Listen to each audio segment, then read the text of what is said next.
అసలు దేవుడు ఉన్నాడా లేదా? ఒకవేళ దేవుడే కనుకుంటే ఇంత నిజాయితీగా బ్రతికేస్తున్న నిన్ను నన్ను ఇంకా శాడిస్ట్లాగా ఎందుకు కష్టాలు పడుతున్నాడు? హే, దేవుడు లేడు బాసు. అసలు దేవుడు లేకపోతే ఈ సృష్టి అంతా ఎలా ఉంది? ఇలా రకరకాల డౌట్లతో చాలామంది అక్కడే ఆగిపోతున్నారు కదా. నా పర్స్పెక్టివ్లో అసలు దేవుడు ఉన్నాడా లేదా అనేది ఒక చిన్న టాపిక్తో క్లియర్ చేసేద్దాం. ఇప్పుడు మన ఊళ్ళో లేదంటే మనకు తెలిసిన ప్లేసెస్లో కొంతమంది ఉంటారు. వాళ్ళు పొర్రపాటును కూడా పక్కోడికి సాయం చేయరు. అసలు ఎవడైనా సర్వనాశనం అయిపోతూ ఉంటే ఇంకా ఆడంత హ్యాపీయెస్ట్ పర్సన్ ప్రపంచంలో ఉండడు. కానీ ఆడు తెల్లారి 5-5:30 అయ్యేసరికి గుడికి వెళ్ళిపోయి కొబ్బరికాయలు కొట్టేసి ప్రదక్షిణాలు చేసేసి ప్రసాదాలు పంచిపెట్టేసి రచ్చ రచ్చ చేసేస్తూ ఉంటాడు. ఎందుకంటే ఆడికి భయం ఉంది.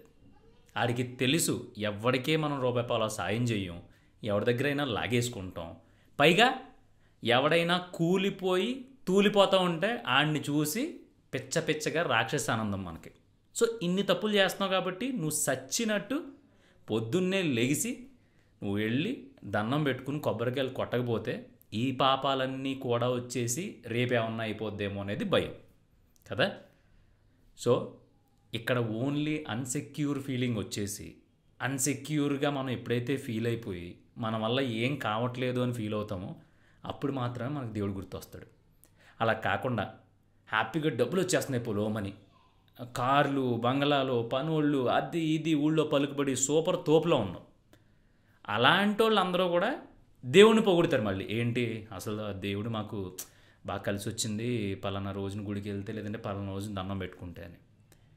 కానీ ఎవడైతే ఏ పని చేసినా నాశనం అయిపోతూ ఉన్నాడో, ఎవడైతే ఎంత కష్టపడినా సరే పైకి రావట్లేదో మళ్ళీ ఆడు దేవుని తిడుతూ ఉంటాడు. ఏమని? ఏ దేవుడు లేదు ఏం లేదురా, అంతా ఏం లేదు, మనం ఎంత మంచిగా ఉంటే దేవుడు మనకు అంత బ్యాడ్ చేస్తూ ఉంటాడు. నేను ఎవరికి ఎప్పుడు ఏ అన్యాయం చేయలేదు, కానీ నా బతుకు చూసి అలా అయిపోయిందో, నిజంగా దేవుడు అనేవాడు ఉంటే నాలాంటి కదా చూడాలి అంటాడు. కానీ ఇక్కడ అసలైన థింగ్ ఏంటి అంటే దేవుడు అనేవాడు లేకపోతే నిజంగానే ఈ సృష్టి లయలు అనేవి ఇలా ఉండవు. ఇక్కడ వచ్చిన బాధల్లా నీకు సాయం చేస్తే దేవుడు ఉన్నాడు. ఒకవేళ నువ్వు ఏ పని చేసినా సక్సెస్ అవ్వకుండా ఎప్పుడు బాధల్లోనే ఉన్నావు అనుకో, దేవుడు లేడు. అది కేవలం నీ పర్సనల్ ప్రాబ్లం మాత్రమే. ఒక టైం ఉంటుంది. ఆ టైం వచ్చే వరకు మనం ఎంత గింజుకున్నా ఎన్ని వ్యయ ప్రయాసాలు కూర్చినా మనం అక్కడే ఉంటాం. ఈలోపు మనం చేయాల్సింది ఏంటో తెలుసా? మన పని మనం కళ్ళు మూసుకుని గుడ్డెద్దు అంటారు చూసారా, ఆ గుడ్డెద్దులాగా చేసుకుంటూ వెళ్ళిపోవడమే. అదేంటి నువ్వు కూడా అందరిలా మాట్లాడుతున్నావు ఏంటి అని డౌట్ పడకండి. ఇప్పుడు మనం ఏం చేసినా సక్సెస్ అవ్వట్లేదు, అలా అని చేయకుండా ఖాళీగా కూర్చుంటే ఏమన్నా ఉపయోగం ఉంటుందా? అవి వచ్చి ₹2-2 కూడా ఆగిపోతాయి. లేదు సూపర్గా సక్సెస్ అయిపోయావు, ₹1,00,00,000 ఈరోజు వచ్చేసినాయి, రేపొద్దున్న నుంచి 1,00,00,000 పైన నువ్వు ఆలోచించడం మానేస్తావా? మానేవు కదా. నేనేం చెప్తున్నానంటే ప్రతి ఒక్కడికి ఇక్కడ టైం ఉంటుంది. ఆ టైం ఒక్కడికి ఎప్పుడూ కూడా సాఫీగా హ్యాపీగా సక్సెస్ఫుల్గా వెళ్ళిపోతూ ఉంటుంది. ఒకడికేమో డౌన్కి ఇంకా పాతాళానికి తీసుకెళ్ళిపోయి ఇంకో దారి లేదు అనుకున్నప్పుడు ఆ సక్సెస్ వే అనేది తెరుచుకుంటుంది. ఈలోపు మనం ఎవరిని నిందిస్తామో తెలుసా? దేవుణ్ణి. ఎందుకంటే దేవుడు డైరెక్ట్గా వచ్చి ఇదిగో నువ్వేంటి నన్ను అస్తమాతు తిడుతున్నావు, లేదంటే నువ్వేంటి నన్ను దేవుడు లేడు అది లేడు అని తీసి పాడేస్తున్నావు, వాళ్ళ దగ్గర వీళ్ళ దగ్గర నా గురించి బ్యాడ్గా మాట్లాడుతున్నావు ఏంటి అని దేవుడు నిన్ను అడగలేడు. కాబట్టి నీకు సక్సెస్ ఇస్తే 2 చేతులు జోడించి దండం పెడుతున్నావు. ఒకవేళ నేను దరిద్రాల్లో గట్టేస్తే దేవుళ్ళే బొక్కవలేడా అంటున్నావు. ఇదంతా మనిషిగా నీ స్వార్థంతో ఆలోచించే స్వార్థపు ఆలోచన మాత్రమే. టైంకి వర్షం మారుతుంది, కాలాలు మారుతున్నాయి, ఇంకా మనం ఇంత దరిద్రంగా ఎన్విరాన్మెంట్ని ప్రకృతిని చెడగొట్టేస్తున్నా కూడా స్టిల్ ఇప్పటికీ మనం పీల్చుకోవడానికి స్వచ్ఛమైన గాలి దొరుకుతుంది. ఒక్కొక్కసారి మనకి తెలియకుండానే మనకు ఒక పాజిటివ్ వైబ్రేషన్ స్టార్ట్ అవుద్ది. అది ఎప్పుడు స్టార్ట్ అవుతుందో అప్పటి నుంచి నీ పని చాలా తేలిక అవుతుంది, నువ్వు చాలా స్పీడ్గా ముందుకెళ్ళిపోతూ ఉంటావు. దానికి కారణం నువ్వా, లేదంటే ఏదో ఎనర్జీ ఉందిరా అంటావు. ఆ ఎనర్జీనా? ఆ ఎనర్జీ ఏంటి అసలు? ఒక పాయింట్లో చూసుకుంటే ఆ పవర్, నువ్వేదైతే నమ్ముతావో నువ్వేదైతే చూస్తావో ఆ పవరే దేవుడు.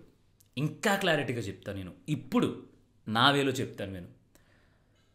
ఇప్పుడు నేను మీతో మాట్లాడడం రోజు లేదంటే 2 రోజులకోసారి ఏదైతే మాట్లాడుతున్నానో ఆ పని నాకు దైవంతో సమానం. ఎందుకంటే నేను ఆ పని చేస్తూ ఉంటే నాకు హ్యాపీనెస్ దొరుకుతుంది. నేను మీతో మాట్లాడుతూ ఉంటే మీ లైఫ్లో ఏదో చిన్న 0.1% నేను యాడ్ చేయగలుగుతూ ఉంటే నేను చాలా హ్యాపీగా చాలా హుందాగా ఉండగలుగుతున్నాను. నాకంటూ ఒక గౌరవం దొరికింది. సో ఆ గౌరవం ఇచ్చింది ఎవరో? మీరు. సో మిమ్మల్ని నన్ను కలిపింది ఎవరు? ఈ పాడ్కాస్ట్ ఛానల్. ఇది నా పని.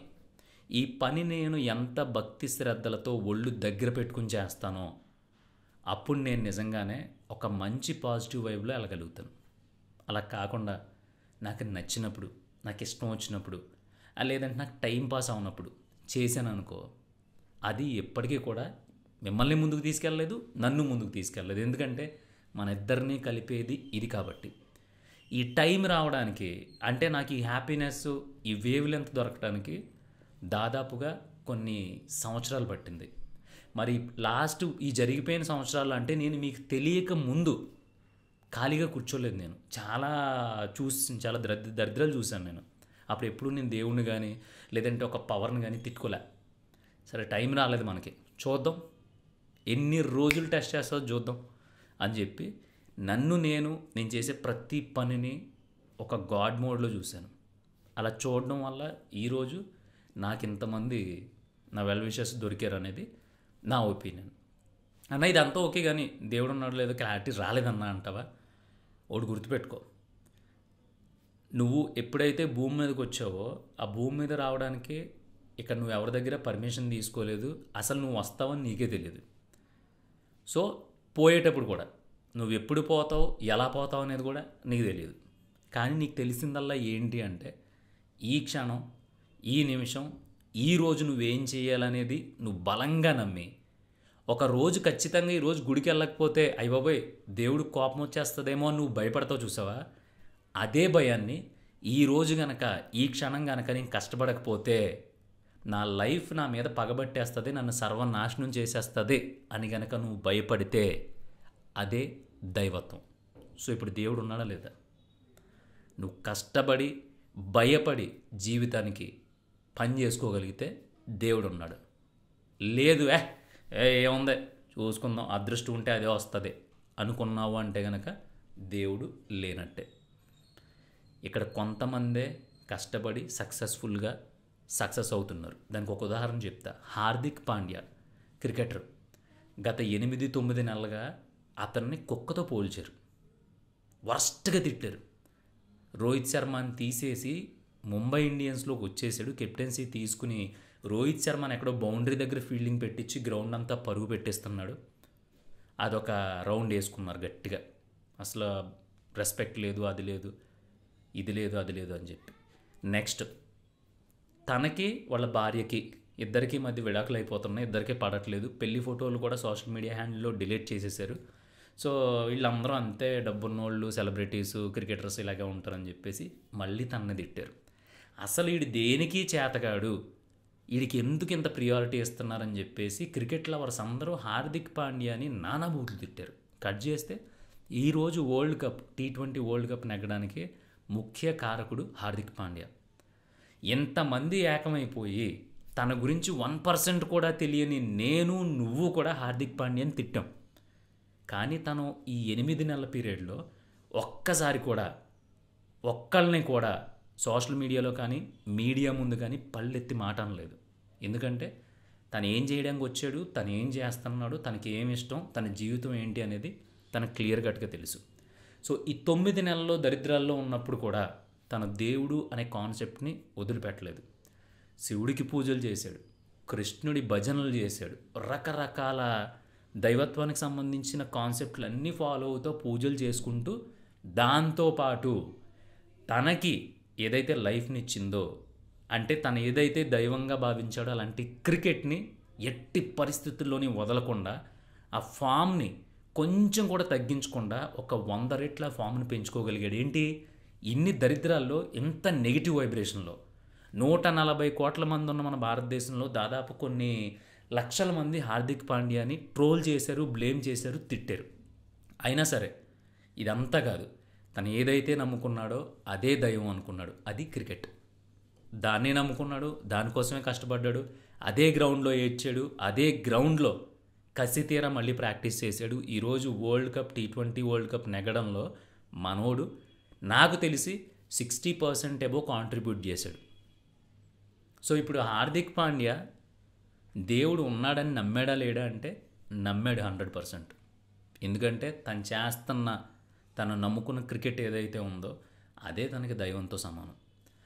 అలా ఫీల్ అయ్యాడు కాబట్టే ఇది నేను కరెక్ట్గా ఆడితే, కరెక్ట్గా ప్రాక్టీస్ చేసి దీంట్లో నేను ప్రూవ్ చేసుకోగలిగితే ఈ దేవుడే నన్ను కాపాడుతాడు అని చెప్పి క్రికెట్నే గాడ్గా ఫీల్ అయ్యి మనోడు విపరీతంగా కష్టపడి ఈరోజు ఎవడెవడైతే బూతులు తిట్టాడో ఆడి నోటే హార్దిక్ పాండ్యా శబాష్ తెలుసు మనోడు ఎరగదీసేస్తాడని అని చెప్పి ఎవరైతే తిట్టిన నోళ్ళు ఉన్నాయో ఆ నోళ్లతోనే ఈరోజు జయహో హార్దిక్ పాండ్యా అని చెప్పి పొగిడించుకున్నాడు. సో ఇక్కడ దైవత్వం అనేది ఎక్కడైనా ఉందా అంటే ఆ ఫస్ట్ ప్రియారిటీ నీ పనికివి. మొక్కు చెల్లించుకోకపోతే దేవుడికి కోపం వస్తుంది, పలానా రోజే గుడికి వెళ్ళకపోతే దేవుడు హట్ అవుతాడు అనేది నీకు తెలిసి నువ్వు చేసే తప్పుల వల్ల, లేదంటే జీవితం మీద నీకున్న భయం వల్ల నువ్వు పెట్టుకునే మాత్రమే. నువ్వు హ్యాపీగా ఏ రోజు గుడికి వెళ్ళినా సరే దేవుడు అంతే ప్రశాంతంగా ఉంటాడు. నువ్వు ఏ రోజు వెళ్ళి గుడి మెట్ల మీద కూర్చున్నా సరే నీకు అంతే ప్రశాంతత ఉంటుంది. మిగతా మూఢనమ్మకాలు పక్కన పెట్టేసి నీకు ప్రశాంతత కావాల్సినప్పుడు గుడి మెట్లు ఎక్కావంటే నీ అంట అదృష్టవంతుడు ఉండడు. కానీ మిగతా టైం మొత్తం కూడా నీ పనిని నువ్వేదైతే గుళ్ళో దేవుడి ముందు దండం పెట్టుకున్నప్పుడు ఎంత భక్తి శ్రద్ధలతో భయంతో ఉంటావో నీ పని మీద కూడా నువ్వు అంతకంటే 100 రెట్లు భయంతో భక్తి శ్రద్ధలతో ఉన్నావు అంటే నీకు ఖచ్చితంగా దేవుడు కనిపిస్తాడు. అదే సక్సెస్. దీంట్లో ఏమాత్రం నీకు క్లారిటీ లేకపోయినా మళ్ళీ చూడు. ఇదంతా నా పర్సనల్ ఎక్స్పీరియన్స్తో చెప్పాను. నేను చూశాను ఆ సక్సెస్ అనే సెమీ గాడ్ అంటారు చూసారా, డెమీ గాడ్ ఏదో అంటారు, దాన్ని ఎలా ఉంటుంది, దాని పిక్చరైజేషన్ ఎలా ఉంటుంది అనేది నేను చూసా. సో అది ఇచ్చిన కిక్, అది ఇచ్చిన ఎనర్జీ ప్రపంచంలో ఇంకేది ఇవ్వదు. పిచ్చి పిచ్చి ఆలోచనలు మానేసి మనం చేసుకునే పని మీద మనం ఎంత భక్తి శ్రద్ధలతో భయంతో ఉంటాం అనే దాని మీదే మన జీవితం ఆధారపడి ఉంటుంది.